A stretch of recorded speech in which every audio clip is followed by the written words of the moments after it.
வணக்கம் மாணவ மாணவிகளே. இன்றைய இணைந்த கணித பாடவேளை ஒன்றிலே மீண்டும் உங்களை சந்திப்பதிலே மகிழ்ச்சி அடைகின்றேன். இன்றைய இணைந்த கணித பாடவேளையானது நேர்மாறு திரிகோண கணித சார்புகளின் தொடர்ச்சியாக, அதாவது திரிகோண கணிதத்தின் மீட்டலாக அமைய இருக்கின்றது. இந்த இணைந்த கணித பாடத்திலே வருகின்ற இந்த திரிகோண கணித வினாக்களை கையாள்வதற்கான ஒரு பயிற்சியாக இந்த பகுதி அமைகின்றது. அதன் தொடர்ச்சியாக நாங்கள் பார்த்து கொண்டு வந்த விடயங்கள் இந்த நேர்மாறு சார்புகளை பற்றி கதைத்திருந்தோம். இந்த நேர்மாறு சார்புகளின் ஆட்சி வீச்சுக்களை பற்றி கதைத்திருந்தோம். நேர்மாறு சார்புகளை பாவித்து சில அடிப்படை விடயங்கள், அதாவது சில பெருமானங்களுக்குரிய, அதாவது சில சார்புகளின் சில பெருமானங்களுக்குரிய கோணங்களை நாங்கள் பெற்றிருந்தோம். இன்றைய வகுப்பறையிலே இந்த திரிகோண கணித சார்புகள், அதாவது நேர்மாறு திரிகோண கணித சார்புகளின் விடயங்களை நாங்கள் பார்க்கின்ற பொழுது பாருங்கள், ஏற்கனவே நாங்கள் பார்த்த விடயங்கள். இங்கு ஒரு வினா தரப்பட்டிருக்கின்றது. எக்ஸின் பெருமானம் அல்லது பெருமான வீச்சினை காண்க என்று கேட்டிருக்கின்றார்கள். அதிலே முதலாவது சார்பாக y சமன் sin இன்வர்ஸ் எக்ஸாக 2/3, இரண்டாவதாக y சமன் cos இன்வர்ஸ் 2x ஆக 1/4 என்று இரண்டு சார்புகள் தரப்பட்டிருக்கின்றன. இந்த இரண்டு சார்புகளிலும் தரப்பட்டிருக்கின்ற எக்ஸ் ஆனது எடுக்கக்கூடிய பெருமானங்களை எங்களிடம் கேட்டிருக்கின்றார்கள். இந்த இரண்டு சார்புகளையும் நாங்கள் பார்க்கின்ற பொழுது இரண்டு சார்புகளுக்குமே அடிப்படையாக அமைகின்றவை இந்த ஆட்சியாக அமைகின்றது. முதலாவதாக இந்த ஆட்சியினை நாங்கள் கருதி கொண்டு அந்த ஆட்சி என்னவென்று எங்களுக்கு தெரியும். ஆகவே அந்த ஆட்சிக்குரிய பெருமானங்களை நாங்கள் எவ்வாறு கண்டு, அதாவது எவ்வாறு பாவித்து இதில் எங்களுக்கு தெரியாத இருக்கின்ற பெருமானங்களை எவ்வாறு காண்பது என்பது சம்பந்தமாக இப்பொழுது நாங்கள் பார்ப்போம். பாருங்கள், முதலாவதாக எங்களுக்கு தரப்பட்டிருந்தது y சமன் sin இன்வர்ஸ் எக்ஸாக 2/3 என்று தந்திருந்தார்கள். அங்கே y சமன் sin இன்வர்ஸ் எக்ஸாக 2/3 என்று தரப்பட்டிருந்தது. இதிலே நாங்கள் காணுகின்ற பொழுது, அதாவது எக்ஸினுடைய பெருமானங்களை நாங்கள் காண வேண்டுமாக இருக்கின்றது. இந்த எக்ஸினுடைய பெருமானங்களை நாங்கள் காண்பதற்கு எங்களுக்கு வசதியாக அமைவது என்னவென்றால், இந்த சைன் இன்வர்ஸ் என்று சொல்லப்படுகின்ற பொழுது உள்ளே வருகின்ற இந்த எக்ஸாக 2/3 என்ற அந்த பெருமானமானது எவ்வாறு அமைய வேண்டும் என்பது எங்களுக்கு தெரிந்திருக்கின்றது. இந்த எக்ஸாக 2/3 என்ற பெருமானமானது மறை ஒன்றிற்கும் நேர் ஒன்றிற்கும் இடையில் இருக்க வேண்டும். ஏன் அவ்வாறு என்று சொன்னால், அவ்வாறு இருந்தால்தான் அந்த சார்பு வரையறுக்கப்படுகின்றதாக இருக்கும். ஆகவே இதனை நாங்கள் ஒரு குறுக்கு பெருக்கம் செய்கின்ற பொழுது மறை 3 சமன் எக்ஸாக 2/3, அந்த 3ஐ நாங்கள் இரண்டு பக்கங்களிலும் பெருக்குகின்ற பொழுது, அதாவது இந்த பக்கத்திலும் அந்த பக்கத்துக்கும் பெருக்குகின்ற பொழுது இங்கே இருக்கின்ற 3 வராது. ஆகவே அங்காலே 3 என்று இருக்கும்.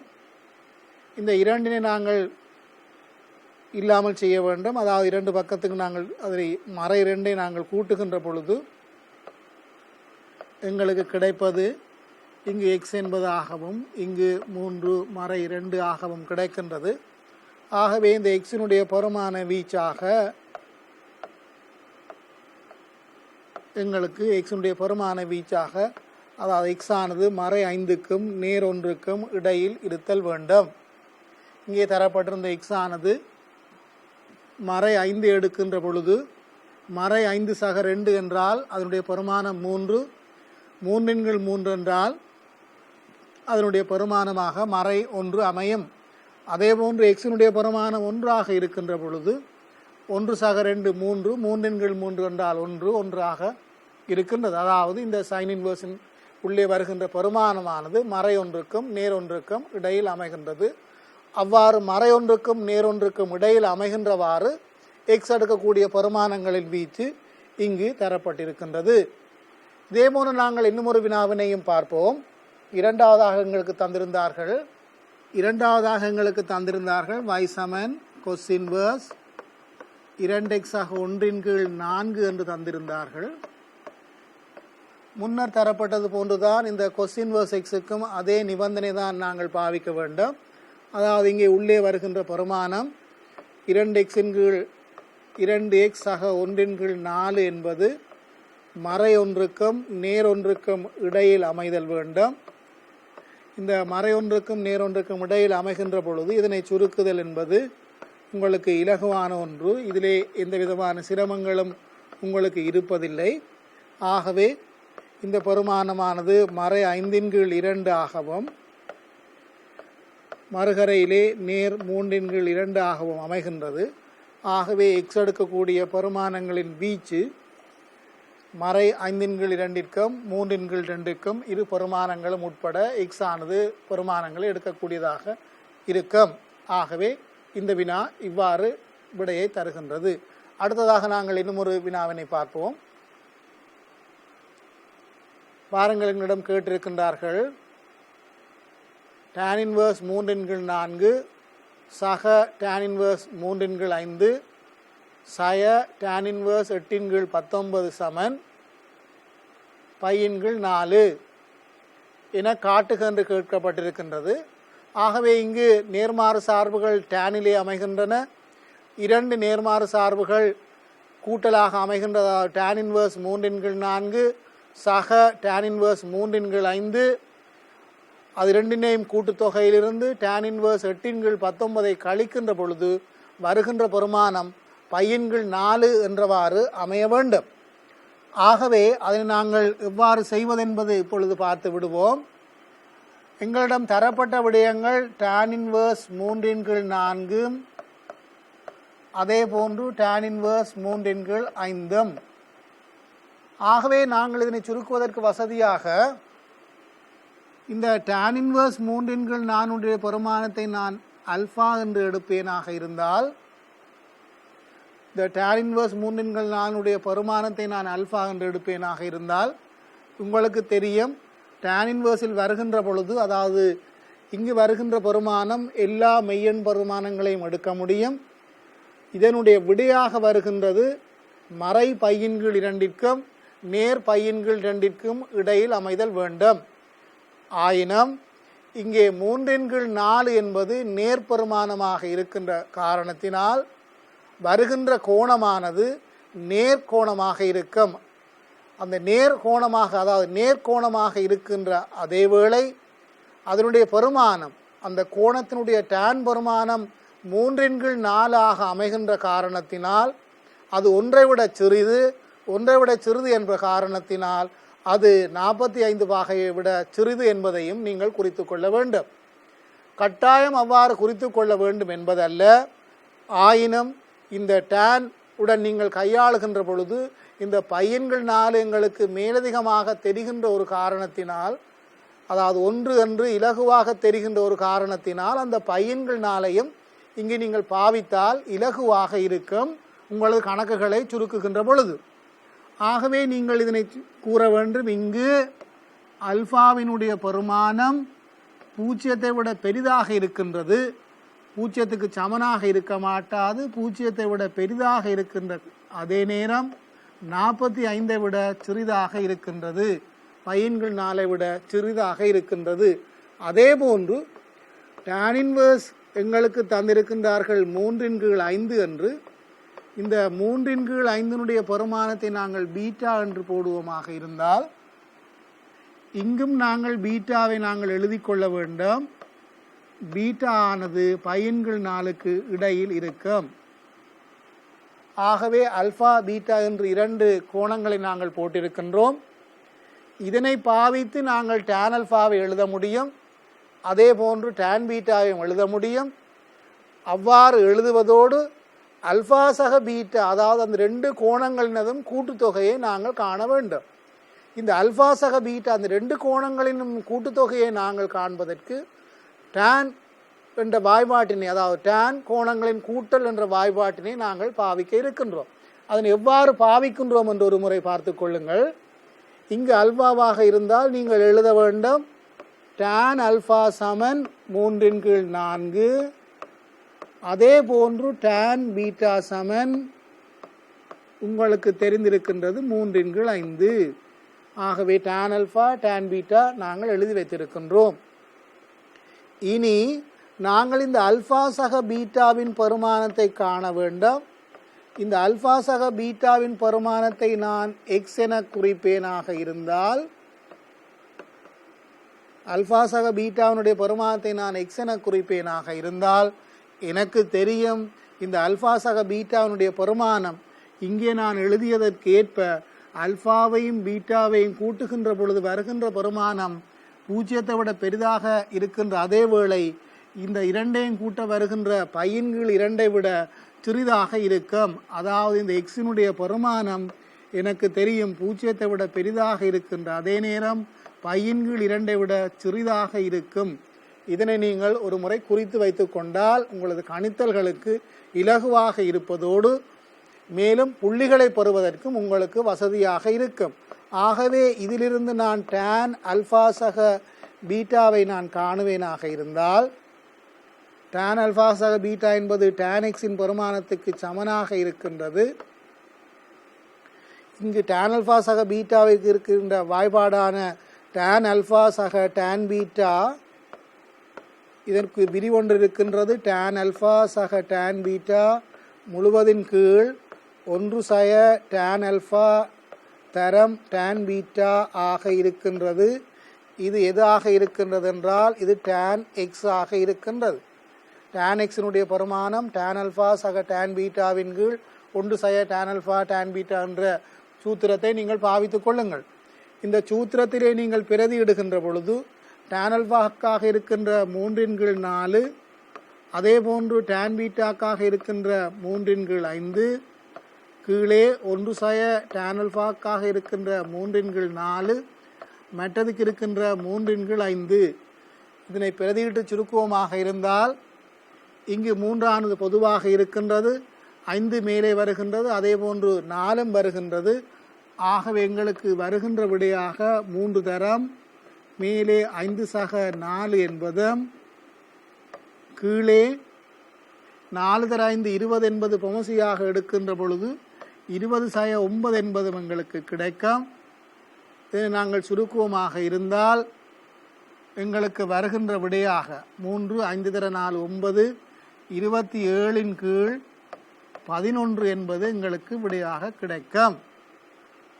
27 கீழ் 11 எங்களுக்கு விடையாக கிடைக்கின்ற பொழுது நாங்கள் ஒரு அனுமானத்தினை மேற்கொள்ள முடியும். 27 கீழ் 11 என்பது 1 விட பெரிது. ஆகவே எக்ஸினுடைய பெருமானம் எங்களுக்கு பையின் கீழ் 4 விட பெரிது என்று நாங்கள் ஒரு முடிவினை எடுத்துக்கொள்ள முடியும். ஆகவே நீங்கள் சொல்லலாம் இந்த எக்ஸினுடைய பெருமானம் பையின் கீழ் 4 விட பெரிதாக இருக்கின்ற அதே வேளை அது பையின் கீழ் 2 விட பெரிதாக இருக்க மாட்டாது, பையின் கீழ் 2 விட சிறிதாக இருக்கும்.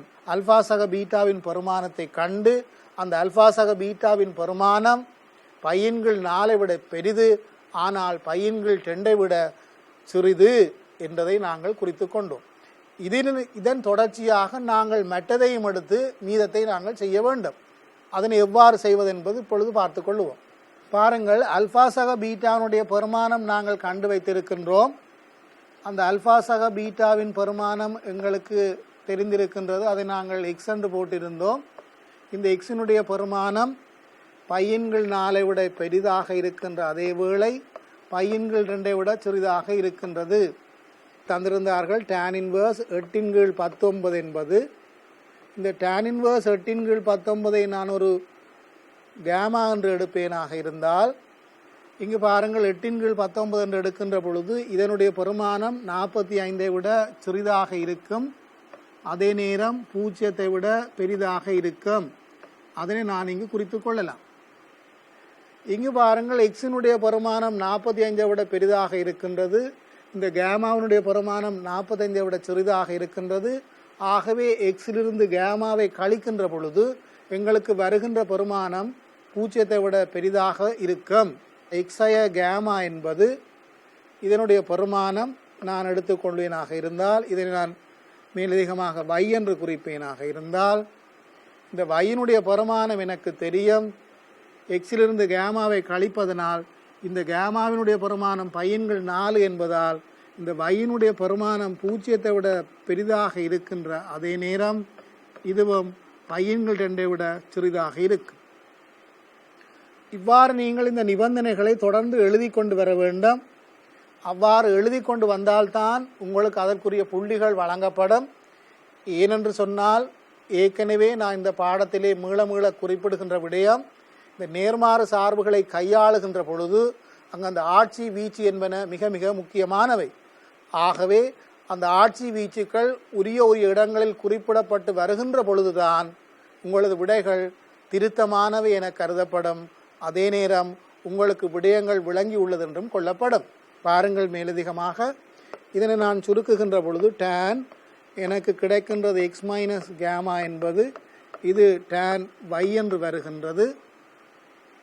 ஆகவே இதனை நான் விரித்து எழுதுகின்ற பொழுது tan x சய tan கேமா முழுவதின் கீழ் 1 சக tan x தரம் tan கேமா என்பது விடையாக கிடைக்கின்றது. ஆகவே இதுகளுக்கு நான் பிரதியிடுவேனாக இருந்தால் tan x-க்குரிய பெருமானம் 27/11 சய tan கேமாக்குரிய பெருமானம் 8/19 முழுவதின் கீழ் 1 சக 27/11 தரம் 8/19 என்பது விடையாக கிடைக்கும்.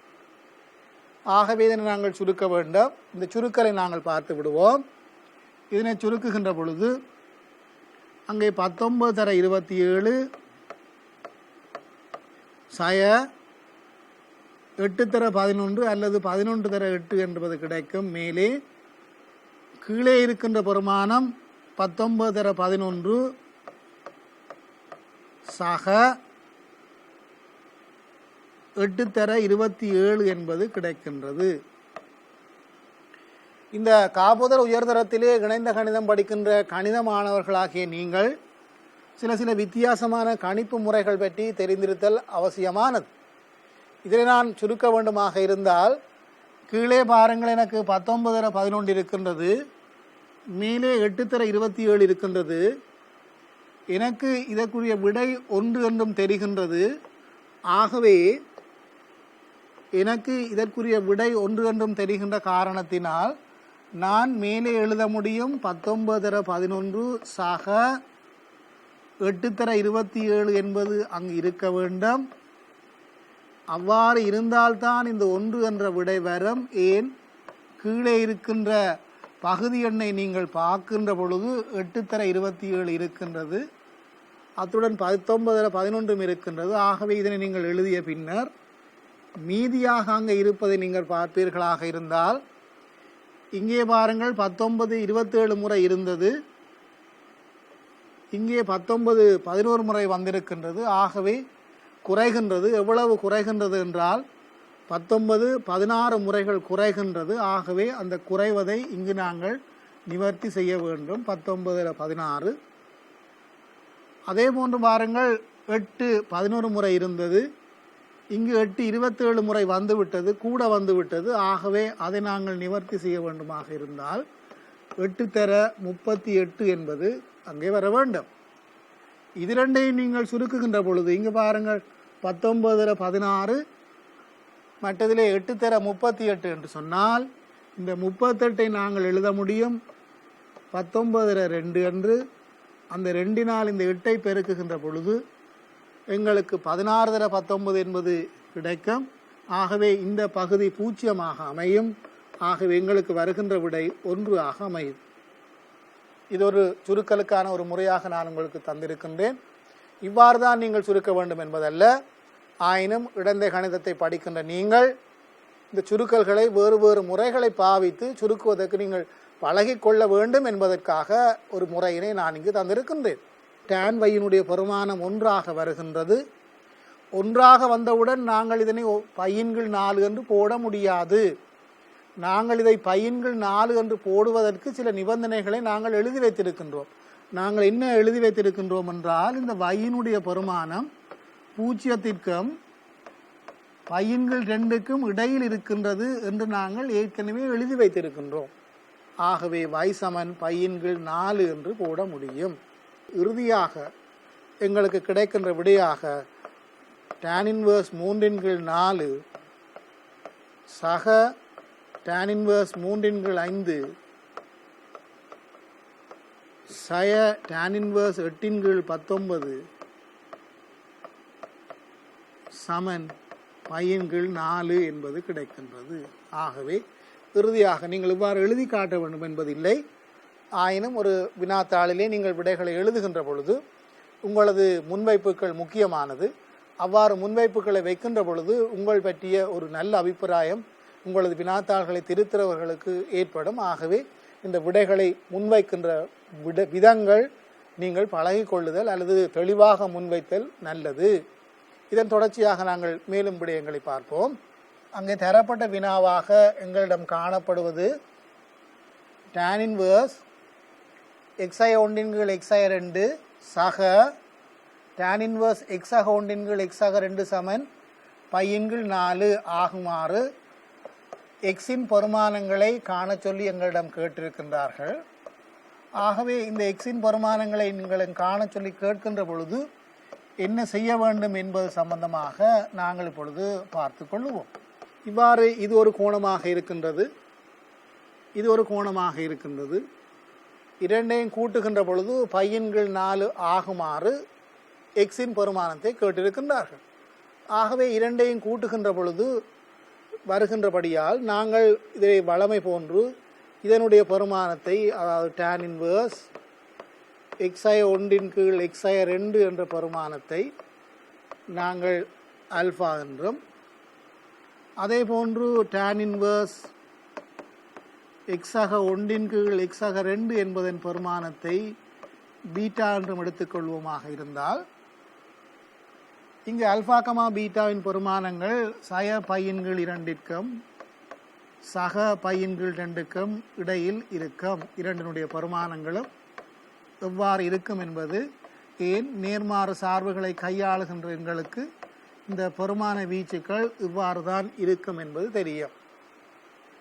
ஆகவே இதனை நாங்கள் அல்ஃபா என்று சொல்லுகின்ற பொழுது வளமை போன்று tan அல்ஃபாவினுடைய பெருமானம் இந்த xi1 x2 ஆகவும், tan பீட்டாவினுடைய பெருமானம் x1 x2 ஆகவும் அமையும். ஆகவே நாங்கள் அல்ஃபா சக பீட்டாவை கருதுவோமாக இருந்தால், இந்த அல்ஃபா சக பீட்டாவுடைய பெருமானம் எங்களுக்கு தரப்பட்டதுக்கு அமைய பையின் கீழ் 4 tan அல்ஃபா சக பீட்டா என்று வரும். மறுகரையிலே tan பையின் கீழ் 4 என்று வரும். tan அல்ஃபா சக பீட்டாவை நீங்கள் பிரித்து எழுதுகின்ற பொழுது tan அல்ஃபா சக tan பீட்டாவின் கீழ் 1 சய tan அல்ஃபா தரம் tan பீட்டா என்று வருகின்றது. இதனுடைய பெருமானமாக 1 கிடைக்கின்றது. ஆகவே tan அல்ஃபாக்குரிய அந்த பெருமானங்களை நாங்கள் போட்டுக்கொள்ள வேண்டும். tan அல்ஃபாக்குரிய பெருமானமாக xi1 xi2 சக tan பீட்டாவுக்குரிய பெருமானமாக x1 x2 அமைகின்ற அதே வேளை 1 சய tan அல்ஃபாக்கான பெருமானங்களை நாங்கள் பிரதியிட்டு கொள்ள வேண்டும். இந்த பெருமானங்களை பிரதியிடுவதிலே எங்களுக்கு எந்த விதமான பிரச்சனைகளும் இருக்க போவதில்லை. இப்பொழுது பெருமானங்களை நீங்கள் பிரதியிட்டு விட்டீர்கள். இந்த பெருமானங்களை பிரதியிட்டதன் பின்னர் இதனை நாங்கள் ஒரு சுருக்குதல் வேண்டும். எங்களுக்கு பொமசி கண்டு நாங்கள் சுருக்குகின்ற பொழுது எங்களுக்கு வருகின்ற விடையாக xi1 தரம் x2 அதே போன்று சக மறுகரையில் வருகின்ற விடையாக x1 தரம் xi2 என்பது அமையும். அதே போன்று கீழே நாங்கள் சுருக்குகின்ற பொழுது xi2 xi2 பெருக்குகின்ற பொழுது x வர்க்கம் சய 4 என்பதும் சய மறுகரையிலே கிடைக்கின்ற விடையாக x வர்க்கம் சய 1 என்பதும் அமைகின்றது. இதில் நீங்கள் சுருக்குவீர்களாக இருந்தால் இங்கு பாருங்கள், இந்த அடைப்பினால் அதனை பெருக்குகின்ற பொழுது ஒரு x வர்க்கம் கிடைக்கும். அதே போன்று மறுகரையிலும் ஒரு x வர்க்கம் கிடைக்கின்ற பொழுது இரண்டிலேயும் 2 x வர்க்கம் கிடைக்கின்றது. இதில் நீங்கள் பெருக்குகின்ற பொழுது ஒரு நேர் x என்பது கிடைக்கின்ற அதே வேளை மறுகரையிலும் ஒரு நேர் அங்கு கிடைப்பது மறை x ஆக இருக்கின்றது. ஆகவே இந்த நேர் எக்ஸும் மறை எக்ஸும் வெட்டுப்பட போகின்றது. மறை ஒன்றினால் 2 பெருக்குகின்ற பொழுது மறை 2 என்றால் எங்களுக்கு மொத்தமாக 4 என்பது கிடைக்கும். கீழே நாங்கள் சுருக்குகின்ற பொழுது x வர்க்கத்தின் பெருமானங்கள் இல்லாமல் போக எங்களுக்கு மறை 3 என்பது விடையாக கிடைக்கும். இதனுடைய பெருமானமாக 1 அமைகின்றது. ஆகவே 2x வர்க்கம் sin 2x வர்க்கம் sin 3 பெருமானம் 1 இருக்கின்ற காரணத்தினால் இதனை நாங்கள் மேலும் சுருக்குகின்ற பொழுது எங்களுக்கு கிடைக்கின்ற விடையாக அமைவது 2x வர்க்கம் sin 4 சமன் மறை 3. இதனை நாங்கள் சுருக்குவமாக இருந்தால் 2x வர்க்கம் சமன் 1 என்று வருகின்றது. அதிலிருந்து x வர்க்கத்தினுடைய பெருமானமாக எங்களுக்கு கிடைப்பது 1/2 அமைகின்றது. x வர்க்கம் சமன் 1/2 அமைகின்ற பொழுது எக்ஸினுடைய பெருமானம் உங்களுக்கு வர வேண்டும் சக அல்லது சய வர்க்கமூலம் 1/2 என்பது. ஆகவே எக்ஸினுடைய பெருமானம் சக அல்லது சய 1/2 வர்க்கமூலம் 2 அமையும். இதுதான் எக்ஸினுடைய பெருமானமாக இருக்கின்றது. இந்த இடத்திலே வர்க்கமூலம் சம்பந்தமாகவும் ஒரு அறிவுறுத்தலை உங்களுக்கு தரலாம். வர்க்கமூலம் 4 பெருமானமாக அமைவது 2. மாணவ மாணவிகளே, இந்த வர்க்கமூலம் என்று நாங்கள் சொல்லுகின்ற பொழுது இந்த வர்க்கமூல பெருமானமானது நேர் பெருமானமாக இருக்கும். வர்க்கமூலம் 9 என்றால் அதனுடைய பெருமானம் 3. வர்க்கமூலம் 16 என்று சொன்னால் அதனுடைய பெருமானம் 4. அதாவது இந்த வர்க்கமூலங்களை நாங்கள் காணுகின்ற பொழுது விடைகள் நேர்பெருமானங்களாக வருகின்ற அதேவேளை நீங்கள் இந்த x வர்க்கம் சமன் 4 என்ற ஒரு சமன்பாட்டின் தீர்வினை கதைக்கின்ற பொழுது இதற்கு x சமன் சக அல்லது சய வர்க்கமூலம் 4. அதாவது இந்த வர்க்கமூலம் 4 என்பதற்கு முன்னரே நீங்கள் சக அல்லது சய அடையாளத்தை போட்டு விடுகின்றீர்கள். ஏன் சய அல்லது சக அடையாளத்தை போடுகின்றீர்கள் என்றால், ஒரு எண்ணினுடைய வர்க்கம் நேராக வர வேண்டுமாக இருந்தால் அந்த எண்ணானது நேரெண்ணாகவும் அமைய முடியும், அந்த எண்ணானது மறை எண்ணாகவும் அமைய முடியும். நேரெண்ணின் வர்க்கமும் நேராக இருக்கின்ற அதேவேளை மறையெண்ணின் வர்க்கமும் நேராக இருக்கின்ற காரணத்தினால் நாங்கள் நேர் அல்லது மறை என்றவாறு போடுகின்றோம். அடுத்ததாக நாங்கள் இன்னும் ஒரு உதாரணங்களை பார்த்து கொள்வோம். இங்கு பாருங்கள், எங்களிடம் கேட்கப்பட்டிருக்கின்ற வினாவாக sin inverse x ஆக cos inverse x இன் பெருமானத்தை காண சொல்லி கேட்டிருக்கின்றார்கள்.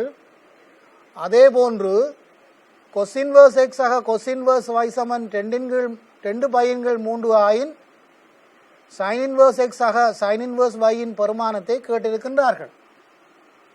இங்கு கேட்டிருக்கின்ற விடயத்தை நாங்கள் பார்ப்போமாக இருந்தால், முதலாவது பாருங்கள், எங்களிடம் கேட்டிருக்கின்றார்கள் இந்த sin inverse x இனதும் cos inverse x இனதும் பெருமானத்தின் கூட்டுத்தொகையினை எங்களிடம் கேட்டிருக்கின்றார்கள். sin inverse x cos inverse x சம்பந்தமான வளைகள் அங்கே காட்டப்பட்டிருக்கின்றன. பாருங்கள், முதலாவதாக sin inverse x இனுடைய வளையும் இரண்டாவதாக cos inverse x இனுடைய வளையும் காட்டப்பட்டிருக்கின்றது. எங்களிடம் கேட்டிருக்கின்றார்கள் இந்த sin inverse x இனதும் cos inverse x இனதும் கூட்டுத்தொகையை கேட்டிருக்கின்றார்கள். ஒரு உதாரணங்களை பார்த்து அதனை விளங்கிய பின்னர் நாங்கள் இவற்றை பார்த்து கொள்ளுவோம்.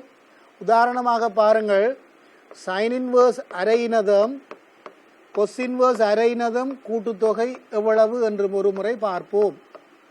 sin inverse அரையினதும் cos inverse அரையினதும் கூட்டுத்தொகை, அதாவது sin inverse அரை என்று சொல்லுகின்ற பொழுது இதனுடைய பெருமானமாக எங்களுக்கு வருவது π/6.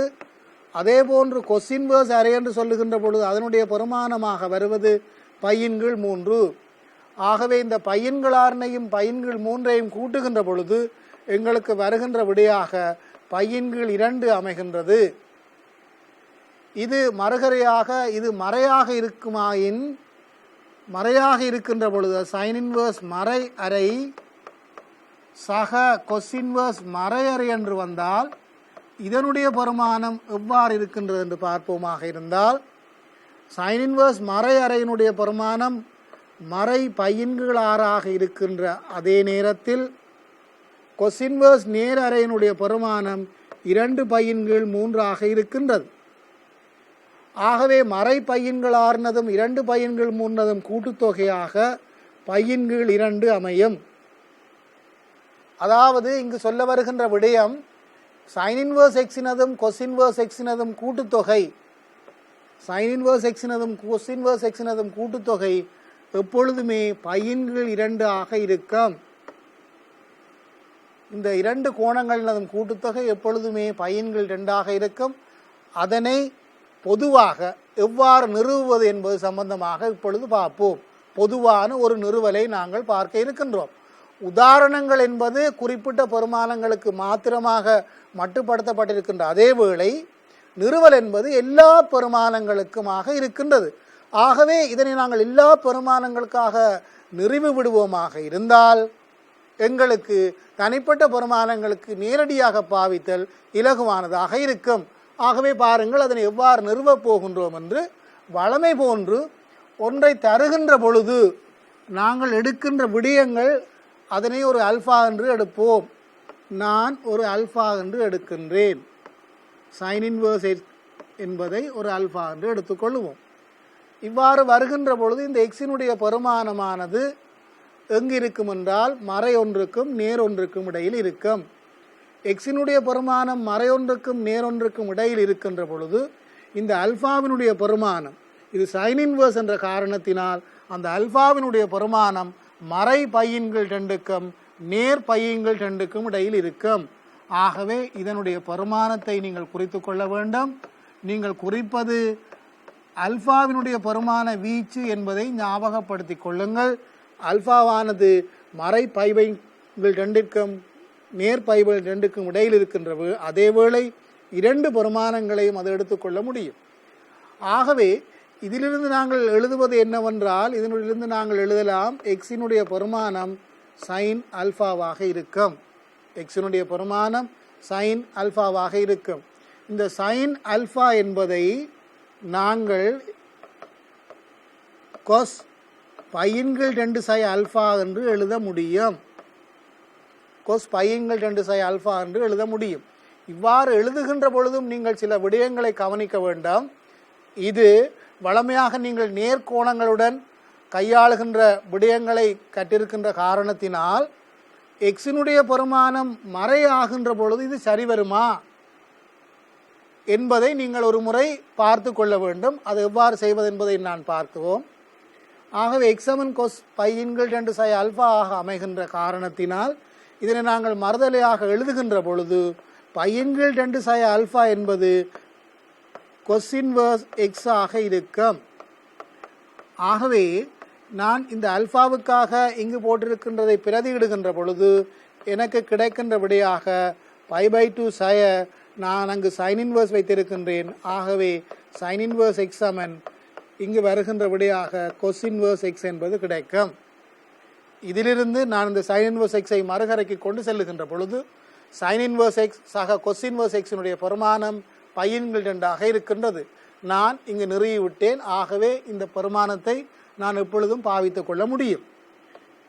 எங்களுக்கு கிடைத்த விடையை பாருங்கள். சைன் இன்வர்ஸ் எக்ஸ் சக கொஸ் இன்வர்ஸ் எக்ஸினுடைய பெருமானம் பையின்கள் 2 ஆக இருக்கின்றது. இதிலே மேலதிகமாகவும் சில விடயத்தை நாங்கள் பார்க்க வேண்டும். பாருங்கள், இந்த அல்ஃபாவானது இந்த கணக்கிலே அல்ஃபாவானது மறை பையின்கள் 2க்கும் நேர் பையின்கள் 2க்கும் இடையில் இருக்கின்ற பொழுது அல்ஃபா மறை பையின்கள் 2ஐ விட பெரிதாக இருக்க வேண்டும். ஆகவே அதனை நான் ஒரு மறையால் பெருக்குகின்ற பொழுது பையின்கள் 2னுடைய பெருமானம் மறை அல்ஃபாவை விட மறையால் பெருக்குகின்ற பொழுது இந்த சமநிலை அடையாளம் மாறுகின்றது. அதிலிருந்து எனக்கு கிடைக்கின்ற விடையாக இந்த அல்ஃபாவினுடைய π/2 மைனஸ் அல்ஃபாவானது பையை விட சிறிதாக இருக்க வேண்டும். அதே போன்று இந்த அல்ஃபாவானது நேராக இருக்கின்ற பொழுதும் அல்ஃபாவானது மறையாக இருக்கின்ற பொழுதும் என்று அல்ஃபாவினுடைய பெருமானம் π/2 விட சிறிதாக இருக்கின்ற பொழுது இங்கே நான் கருதுவது அல்ஃபா மறையாக இருக்கின்ற பொழுது, அங்கே நான் கருதுவது அல்ஃபா நேராக இருக்கின்ற பொழுது அதனை நான் சுருக்குவேனாக இருந்தால் எனக்கு இவ்வாறு கிடைக்கும்.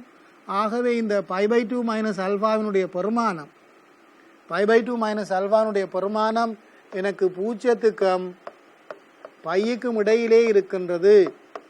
ஆகவே 0க்கும் பைக்கும் இடையிலே இருக்கின்ற பொழுது இதை நான் கொஸ்ஸின் நேர்மாறு சார்புகளிலே சேர்த்து எழுத முடியும்.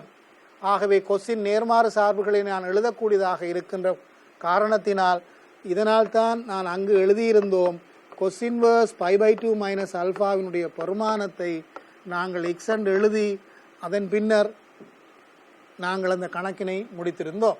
ஆகவே மாணவ மாணவிகளே, இதிலிருந்து நாங்கள் பெற்றுக்கொண்ட விடயமாக sin inverse x சக cos inverse x பெருமானம் π/2 ஆக இருக்கின்றது. இதனை பாவித்து எண்முறை வினாவை எவ்வாறு செய்வது என்று பார்ப்போம். cos inverse x சக cos inverse y சமன் 10π/3 ஆக இருக்கையில் எங்களிடம் கேட்கப்பட்டிருக்கின்றது sin inverse x சக sin inverse y ஐ எங்களிடம் கேட்டிருக்கின்றார்கள்.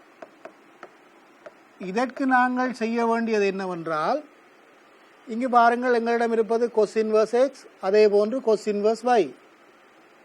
இதனை நாங்கள் சைனுக்கு மாற்ற வேண்டுமாக இருந்தால் எங்களுக்கு தெரிய வேண்டும் இந்த cos inverse x-க்கும் sin inverse x-க்கும் இடையிலான தொடர்பு எங்களுக்கு தெரிதல் வேண்டும்.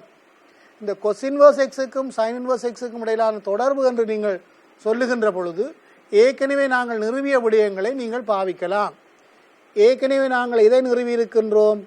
cos inverse x சக sin inverse x-னுடைய பெருமானம் π/2 என்று நிறுவி இருக்கின்றோம். ஆகவே இந்த cos inverse x-னுடைய பெருமானத்தை நாங்கள் போட முடியும். π/2 சய sin inverse x என்று நாங்கள் அதனை போட முடியும். அதே போன்று cos inverse y-னுடைய பெருமானத்தை நாங்கள் போட முடியும். π/2 சய sin inverse y என்று நாங்கள் போட முடியும். அவ்வாறு நாங்கள் போடுகின்ற பொழுது இங்கு போட்டிருக்கின்ற π/2 இரண்டை நாங்கள் கூட்டுவோமாக இருந்தால் அதனுடைய பெருமானம் π-ஆக கிடைக்கின்றது. சய இந்த sin inverse x ஆக sin inverse y என்பதை நான் ஒரு அடைப்பினுள் போடுகின்ற பொழுது எனக்கு இவ்வாறு கிடைக்க அதனுடைய பெருமானம் 2π/3. இதனை நாங்கள் சுருக்குவமாக இருந்தால் எனக்கு கிடைக்கின்ற பெருமானமாக இருப்பது sin inverse x ஆக sin inverse y சமன் π/3 என்பதாக இருக்கின்றது. sin inverse x ஆக sin inverse y என்பது எனக்கு கிடைக்கின்ற பெருமானம் π/3 ஆக இருக்கின்றது. பாருங்கள், இதை நான் நிறுவுவதற்கு பாவித்த விடயம் முதலாவதாக நிறுவிய முடிவை வைத்துக்கொண்டு இரண்டாவது முடிவை நான் பெற்றிருக்கின்றேன். இதன் தொடர்ச்சியான விடயங்களை நாங்கள் பார்ப்போம் மாணவ மாணவிகளே. அடுத்ததாக பாருங்கள், 2 sin inverse 3/5 tan inverse 17/31 சமன் π/4 என காட்டுக. sin inverse x சய sin inverse y சமன் π/4 ஆயின் cos inverse x சய cos inverse y-இன் பெருமானத்தை காண்க. இரண்டாவதாக இருக்கின்ற விடயம் எங்களிடம் கேட்டிருக்கின்றார்கள். sin inverse x சய sin inverse y சமன் π/4 ஆயின் cos inverse x சய cos inverse y-ஐ கேட்டிருக்கின்றார்கள். இந்த sin inverse x-ஐ நாங்கள் போடலாம். ஏற்கனவே நான் பாவித்த அல்லது பெற்றுக்கொண்ட முடிவின்படி இந்த sin inverse x-ஐ நான் போடலாம். π/2 சய cos inverse x என்று என்னால் எழுத முடியும். நான் ஏற்கனவே இதனை பெற்றிருக்கின்றோம். சய sin inverse y-ஐ நான் எழுதுகின்ற பொழுது sin inverse y-னுடைய பெருமானம் π/2 சய அதனை நான் cos inverse y என்று எழுத முடியும். ஆகவே இதை நான் சுருக்குகின்ற பொழுது பாருங்கள், இங்கே π/2ம் இந்த π/2ம் கழிபடுகின்ற பொழுது 0 என்ற அதே வேளை எனக்கு வருவதாக இருக்கின்றது சய, இங்கு கிடைப்பது cos inverse x, மறுகரையிலே மைனஸால் பெருக்குகின்ற பொழுது நேர் எனக்கு cos inverse y என்பது கிடைக்கும். இதனுடைய பெருமானமாக என்னிடம் பெறப்படுவது π/4. ஆகவே எனக்கு கேட்கப்பட்ட விடயம் cos inverse x மறை cos inverse y என்பது. ஆகவே இதனை நான் ஒரு மறையால் பெருக்குகின்ற பொழுது cos inverse x மறை cos inverse y என்பது மறை π/4 ஆக இருக்கும். அதாவது இந்த விடை எனக்கு கிடைக்கின்றது. இந்த விடையை நான் பெறுவதற்கும் இங்கு பாவிக்கின்ற விடயம் ஏற்கனவே ஒரு நிறுவின ஒரு விடயத்தை நீங்கள் பாவிக்க வேண்டும். ஆகவே அந்த தேட்டத்தை நீங்கள் மறக்காமல் வைத்திருக்க வேண்டும். sin inverse x சக cos inverse x-னுடைய பெருமானம் π/2 ஆகும் என்பது. அடுத்ததாக அங்கே தரப்பட்டிருக்கின்ற எண்ணுமுறை வினாவினை நாங்கள் பார்ப்போமாக இருந்தால் பாருங்கள், நாங்கள் எங்களிடம் கேட்டிருக்கின்ற விடயமாக இங்கிருப்பது 2 sin inverse 3/5 சய tan inverse 17/31 பெருமானத்தை π/4 என்று கேட்டிருக்கின்றார்கள். இதனுடைய பெருமானத்தை இவ்வாறு காட்டச் சொல்லி எங்களிடம் கேட்டிருக்கின்றார்கள். இதனை நீங்கள் காட்டுகின்ற பொழுது இங்கு பாருங்கள் 2 sin inverse 3/5, இங்கு tan inverse 17/31 என்று இருக்கின்றது. ஆகவே நீங்கள் இதனை கவனமாக கையாள வேண்டும். இதனை நீங்கள் எவ்வாறு கையாள்வதென்றால் sin inverse 3/5 நீங்கள் ஒரு அல்ஃபா என்று எடுத்துக்கொள்ளுங்கள். அல்ஃபா என்று எடுக்கின்ற பொழுது நீங்கள் அல்ஃபா சம்பந்தமான நிபந்தனைகளை சொல்லிக்கொள்ள வேண்டும். அல்ஃபாவினுடைய பெருமானம் எங்கெங்கு இருக்கின்றது என்று sin inverse என்று சொல்லுகின்ற காரணத்தினால் இங்கு வருகின்ற பெருமானம் 3/5 நேர்பெருமானமாக இருக்கின்ற காரணத்தினால் அல்ஃபாவினுடைய பெருமானம் 0 விட பெரிதாக இருக்கின்ற அதே நேரம் π/2 விட சிறிதாக இருக்கும். இதிலிருந்து sin ஆல்ஃபாவினுடைய பெருமானம் 3/5 ஆக அமையும். sin ஆல்ஃபாவினுடைய பெருமானம் 3/5 அல்ஃபாவானது 0க்கும் π/2க்கும் இடையில் அமைகின்ற காரணத்தினால் நீங்கள் காபோதர சாதாரண திறத்திலே கட்டதில் போல அந்த 3/5 நீங்கள் பாவித்து கொள்ள முடியும். sin என்பது எதிர்பக்கத்தின் அயல் பக்கம். ஆகவே இது 4 இருக்கின்றது. ஆகவே இதை நீங்கள் பாவிக்கின்ற பொழுது tan ஆல்ஃபாவினுடைய பெருமானம் 3/4 அமையும். tan ஆல்ஃபாவினுடைய பெருமானம் 3/4 அமைகின்ற அதே வேளை ஆல்ஃபாவினுடைய அந்த பெருமான வீச்சு 0க்கும் π/2க்கும் இடையில் இருக்கின்றது. அதே போன்று tan இன்வர்ஸும் தந்திருக்கின்றார்கள்.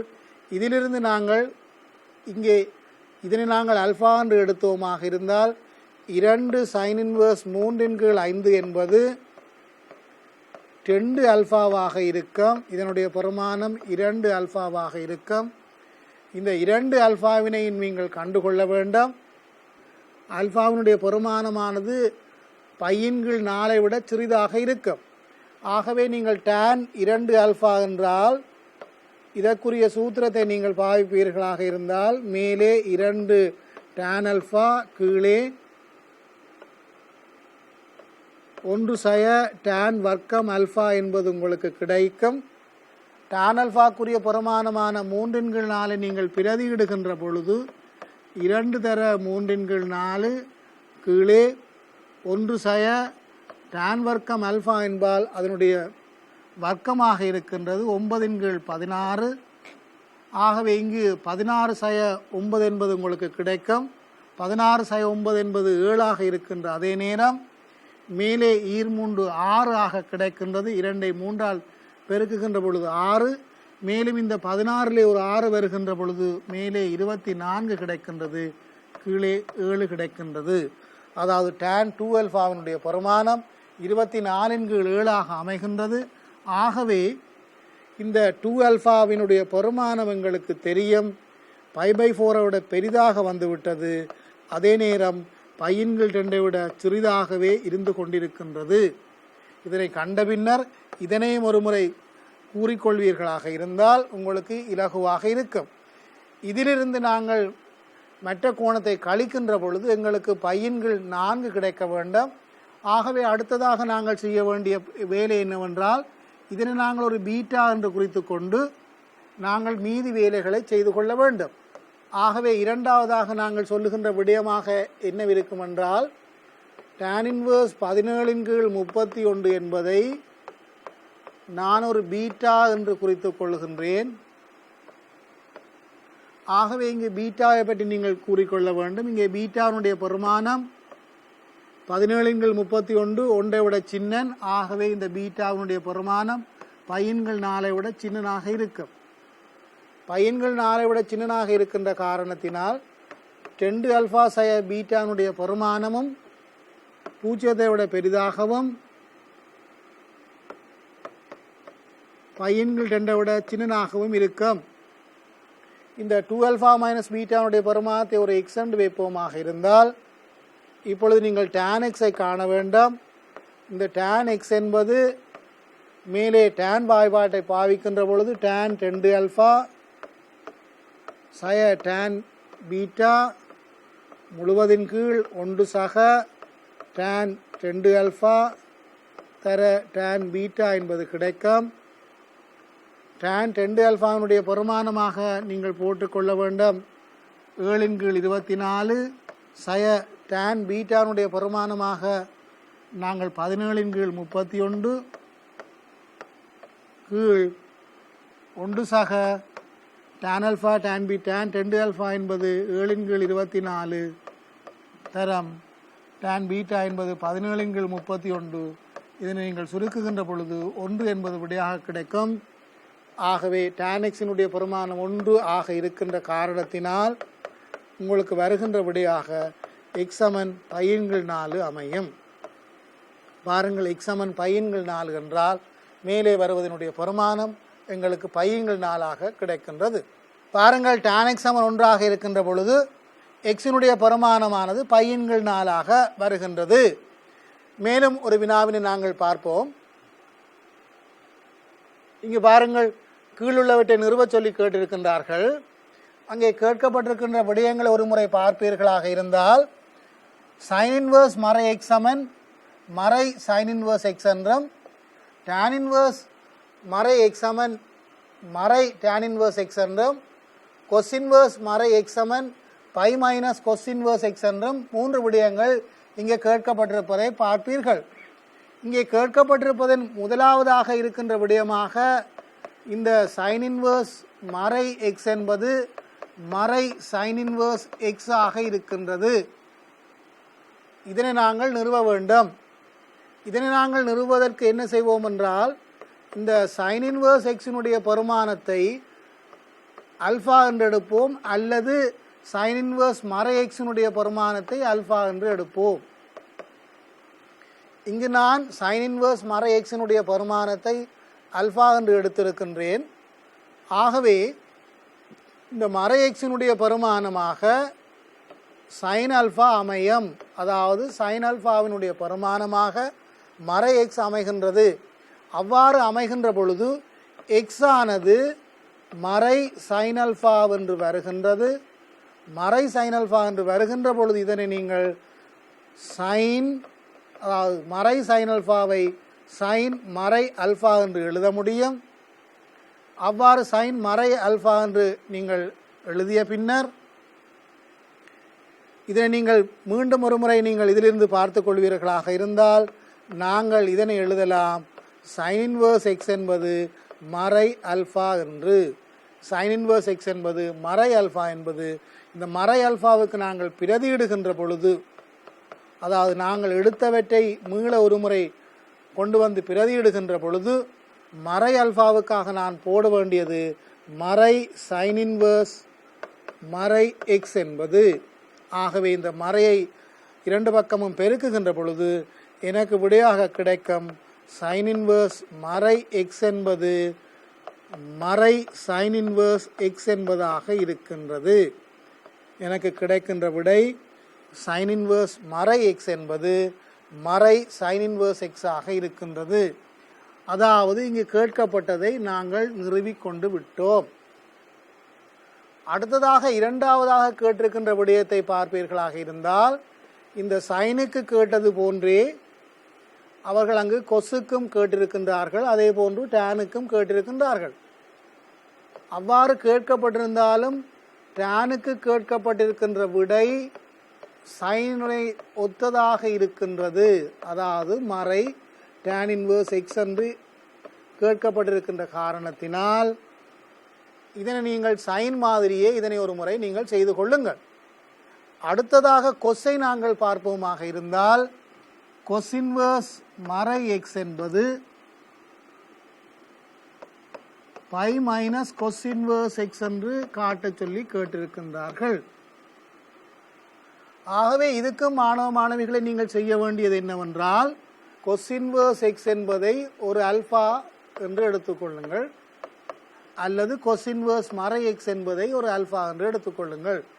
நான் இங்கு cos inverse மறை x என்பதை ஒரு அல்ஃபா என்று எடுத்துக்கொண்டேன். அவ்வாறு எடுத்துக்கொண்டிருக்கின்ற பொழுது எனக்கு கிடைப்பது மறை x சமன் cos ஆல்ஃபா என்று கிடைக்கும். மறை எக்ஸினுடைய பெருமானம் கொஸ் ஆல்ஃபா என்று கிடைக்கின்றது. ஆகவே இதிலிருந்து எக்ஸினுடைய பெருமானம் மறை கொஸ் ஆல்ஃபாவாக இருக்கின்றது. மறை கொஸ் ஆல்ஃபாவினை நான் எழுத முடியும் கொஸ் பை மைனஸ் ஆல்ஃபா என்று நான் எழுத முடியும். கொஸ் பை மைனஸ் ஆல்ஃபா என்று நான் எழுதுகின்ற பொழுது எனக்கு இறுதியாக கிடைப்பது பை மைனஸ் ஆல்ஃபா சமன் கொஸ் இன்வர்ஸ் எக்ஸ் ஆக இருக்கும். இங்கு நான் ஆல்ஃபாக்கு போடுவேனாக இருந்தால் பை மைனஸ் கொஸ் இன்வர்ஸ், அதாவது கொஸ் இன்வர்ஸுக்கு நாங்கள் போடுகின்ற பொழுது இதனை போடுவீர்களாக இருந்தால் மறை எக்ஸ் சமன் எங்களுக்கு கிடைக்கின்ற விடையாக கொஸ் இன்வர்ஸ் எக்ஸ் அமைகின்றது. ஆகவே பக்கங்களை நாங்கள் மாற்றி எழுதுகின்ற பொழுது அல்லது இதனை மீள உருமாற்றி எழுதுகின்ற பொழுது எங்களுக்கு கிடைக்கின்ற விடையாக கொஸ் இன்வர்ஸ் மறை எக்ஸ் என்பது பை சய கொஸ் இன்வர்ஸ் எக்ஸ் ஆக அமைகின்றது. ஆகவே இதனை நீங்கள் கவனத்தில் கொண்டு வேண்டும். ஆகவே இதிலிருந்து இதனை நாங்கள் இன்னுமொரு மாதிரி மாற்றியும் யோசிக்கலாம். நாங்கள் எவ்வாறு மாற்றி யோசிப்பதென்றால் பெற்ற விடையிலிருந்து நாங்கள் யோசிக்கலாம். கொஸ் இன்வர்ஸ் எக்ஸினதும் கொஸ் இன்வர்ஸ் எக்ஸினதும் கொஸ் இன்வர்ஸ் மறை எக்ஸினதும் கூட்டுத்தொகையாக எங்களுக்கு அமைவது பையாக இருக்கும்.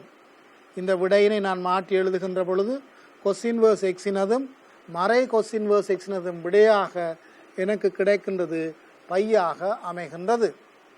நல்லது மாணவ மாணவிகளே, இன்றைய பாடவேளையிலே நேர்மாறு சார்புகள் சம்பந்தமாக விடயங்களை நாங்கள் பார்த்திருக்கின்றோம். இந்த நேர்மாறு சார்புகளிலே முக்கியமாக இந்த tan இன்வர்ஸ் அதே போன்று கொஸ் இன்வர்ஸ் சைன் இன்வர்ஸ் போன்ற விடயங்களை நான் பார்த்திருக்கின்றோம். இரண்டு முக்கியமான விடயங்களை நான் உங்களுக்கு தந்திருக்கின்றேன். அதாவது சைன் இன்வர்ஸ் எக்ஸினதும் கொஸ் இன்வர்ஸ் எக்ஸினதும் கூட்டுத்தொகை பையன்கள் 2 என்பதும் கொஸ் இன்வர்ஸ் எக்ஸினதும் கொஸ் இன்வர்ஸ் மறை எக்ஸினதும் கூட்டுத்தொகை பை என்பதும் இரண்டு முக்கியமான முடிவுகளாக பெறப்பட்டிருக்கின்றன. அந்த முக்கியமான முடிவுகளை பாவித்து சில விடயங்களை சில கணக்கியல்களை கணக்குகளை செய்திருக்கின்றோம். அவற்றை ஒரு முறை பார்த்து கொள்ளுங்கள். இந்த நேர்மாறு சார்புகளை எழுதுகின்ற பொழுது, அதாவது டேனை எழுதுகின்ற பொழுது அல்லது சைனை எழுதுகின்ற பொழுது அல்லது மடங்கு கோணங்களான 2 ஆல்ஃபா அல்லது 2 பீட்டா போன்றவற்றை காணுகின்ற பொழுது ஒவ்வொரு கோணங்களும் எங்கு எங்கு அமையும், இந்த வீச்சுக்குள் அமையும் என்பது முக்கியமானது. அந்த வீச்சுக்களை நீங்கள் சரியாக அந்தந்த இடங்களிலே குறிப்பிட்டு அந்த கணிப்புகளை செய்கின்ற பொழுது மாத்திரமே உங்களுக்குரிய புள்ளிகள் கிடைக்கும் என்பதை மாணவ மாணவிகள் விளங்கிக் கொள்ள வேண்டும். பரீட்சை எழுதுவது புள்ளிகளுக்காக. இந்த புள்ளிகள் நீங்கள் சேகரிக்கின்ற ஒவ்வொரு புள்ளிகளும் உங்களுக்கு முக்கியமானவை. ஆகவே இந்த ஒவ்வொரு புள்ளிகளுக்கும் இந்த முக்கியத்துவத்தை நீங்கள் வழங்க வேண்டுமாக இருந்தால், அந்த முக்கியத்துவத்திலிருந்து நீங்கள் பெற்றுக்கொள்ள வேண்டுமாக இருந்தால் கவனமாக கணக்குகளை செய்ய வேண்டும். நிபந்தனைகளை சரியாக எழுத வேண்டும். சிறிய வினாக்களாக இருந்தாலும் சிறிய வினாக்களுக்கு உரிய புள்ளிகளை பெறுவதற்கு நிபந்தனைகள் முக்கியமானவை. மேலும் ஒரு திருகோண கணித மீட்டலில் உங்களை சந்திக்கின்றேன். அதுவரை இன்றைய பாடவேளை நடந்தவற்றை மீண்டும் ஒரு முறை பார்த்து கொள்ளுங்கள்.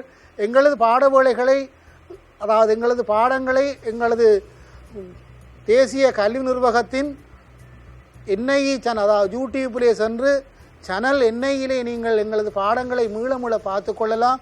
அவற்றிலிருந்து பதிவிறக்கம் செய்து கொள்ளலாம். சேனல் NIE என்பதை சேனல் NIE என்ற யூடியூப் முகவரியை ஞாபகத்தில் வைத்துக் கொள்ளுங்கள். சேனல் NIEயிலே சென்று எங்களது பாடங்களை நீங்கள் பதிவிறக்கம் செய்து தேவையான நேரத்திலே பார்த்து கொள்ள முடியும். பதிவிறக்கம் செய்வதால் உங்களுக்கு கிடைக்கின்ற நன்மை, உங்களுக்கு தேவையான விடயங்களை தேவையான நேரத்தில் பார்த்து கொள்ள முடியும். ஆகவே இவற்றை நீங்கள் செய்து கொண்டு உங்களது பரீட்சையிலே நீங்கள் சிறந்த பெறுபவர்களை பெற்று சித்தியடைய எங்களது வழிகாட்டல்கள் உங்களுக்கு உதவியாக அமைய வேண்டும் என்று கூறிக்கொண்டு இன்றைய பாடவழியை நான் இனிதே நிறைவு செய்து கொள்கின்றேன். நன்றி, வணக்கம்.